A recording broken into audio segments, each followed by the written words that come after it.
চলুন বন্ধুরা, সবার হেসেলে আপনাদেরকে অনেক স্বাগত।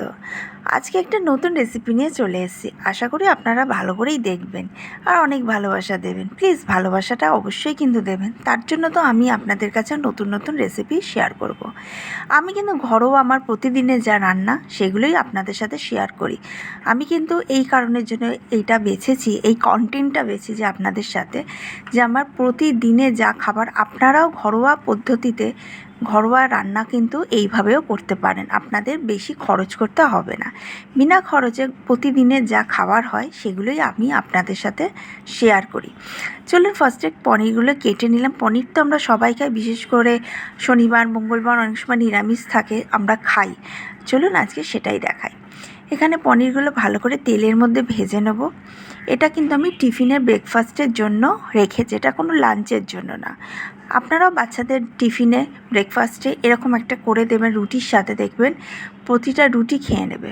একটু নুন দিয়ে হলুদ দিয়ে ভালো করে পনিরটা ভেজে নেব। পনিরটা ভাজাটা অবশ্যই দরকার, না হলে একটু কাঁচা পনিরের ক্ষীরের একটু গন্ধ ছানার। তো তারপরে তেলের মধ্যে ক্যাপসিকাম, গোটা একটা ক্যাপসিকাম, সেটা পিস পিস করে কেটে, একটু পেঁয়াজটাকে পিস পিস করে কেটে নিলাম, মানে চিলি চিকেনের যেরকম ক্যাপসিকাম আর পেঁয়াজ কাটা হয় সেরকম কেটে নিলাম। কেটে নিয়ে তেলের মধ্যে ভালো করে ফ্রাই করতে হবে। আর এই ফ্রাই করার সময় কি দেব সেটাই হচ্ছে সবথেকে বিষয়।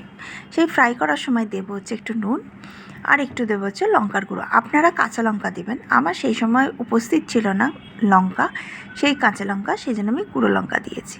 একটু ঝাল তো অবশ্যই হওয়া দরকার, নাহলে টেস্ট হবে না।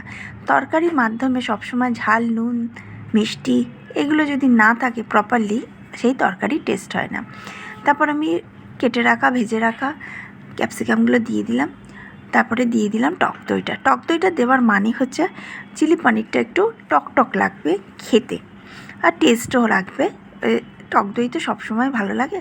তারপর আমার রেখে একটু অল্প সামান্য মতন আপনারা হচ্ছে সোয়া সস দেবেন। সোয়া সসটা দিলে একটু পুরো চিলি চিকেনের মতন লাগবে। তো দেখুন আমার ফাইনালি কমপ্লিট। ভিডিওটা ভালো লাগলে লাইক, শেয়ার, সাবস্ক্রাইব।